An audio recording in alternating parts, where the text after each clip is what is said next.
Then there are other things that you do. As you know, I often recommend when you get into your car, maybe you do that already, you just mentioned something about the car. When you close the door of your car, give yourself 30 seconds to just be present. Unless it's an emergency, then you should go to the hospital or wherever you're going. So give yourself 30 seconds, but it has to be done in the right way.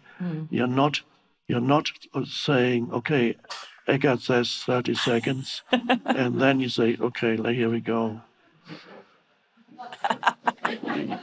You're just straining to get out of the 30 seconds. So it has to be focused on your breath, for example, that helps, or the inner body, the awareness of the inner body, and practice the being. So you bring a little bit of being into the doing. Later, at some point later, the two will merge completely. And then there are other moments when you can probably, things that you do frequently every day, there you can bring in awareness so that it's not a means to an end. And perhaps create a little gap, so have a number of gaps during the day, during a busy day. You could say, for example, whenever you wash your hands in the bathroom, that can be an absolute presence you come to your senses, feel the water, smell the soap, and that can be a present moment.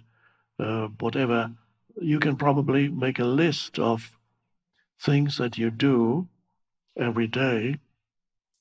If there's a staircase somewhere in your building, then walking up and down the stairs can be a wonderful opportunity for being present at every step.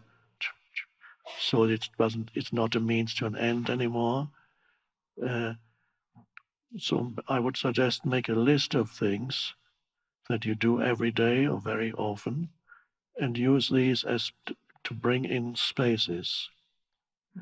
So you have these very brief practices of bringing in spaces, and then even while you're engaged in the doing, there too you can see if you can, as we mentioned, the discussions that you have, sense the presence that you are while you're listening. Be alert, that you're actually then much more alert than you were in a normal state.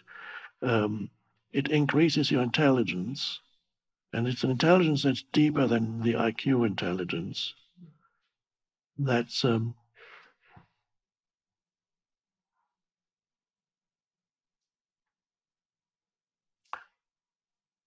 something that I find in my life that arises, because I also practice that, although I don't have discussions that often, but sometimes we meet.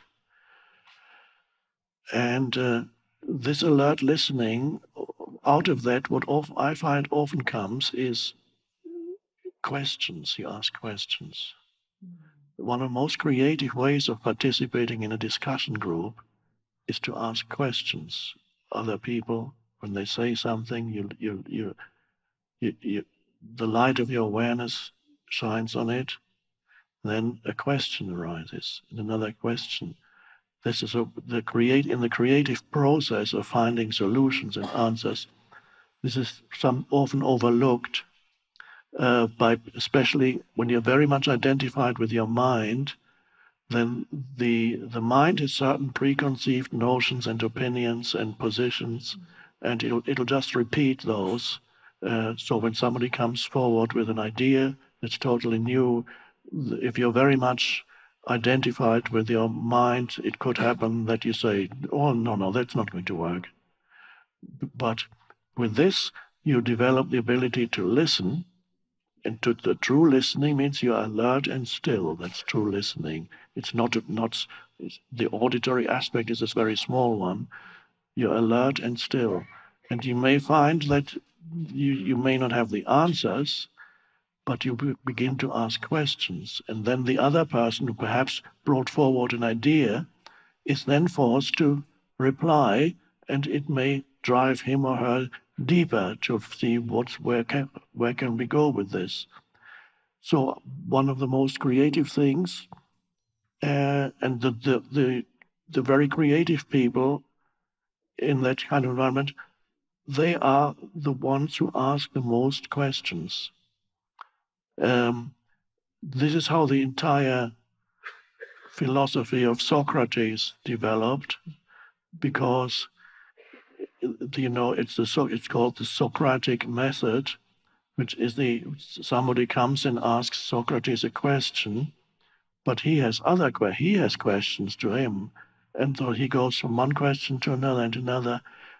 When you read Plato's account of Socrates, I don't think Plato completely understood what Socrates was doing. Plato thought that he already knew the answer, but I don't think that's the case, because Socrates said, I'm the only one who knows that he knows nothing, which means he was comfortable with the state of not knowing that I mentioned earlier. And out of that state of not knowing, often questions arise. And in this question, then the answers suddenly come. It's a joint endeavor. The answer may not even necessarily come through you, but you ask the right questions, and then the group suddenly comes up with an answer. And that is also spiritual practice, and it can be totally incorporated into what you're doing.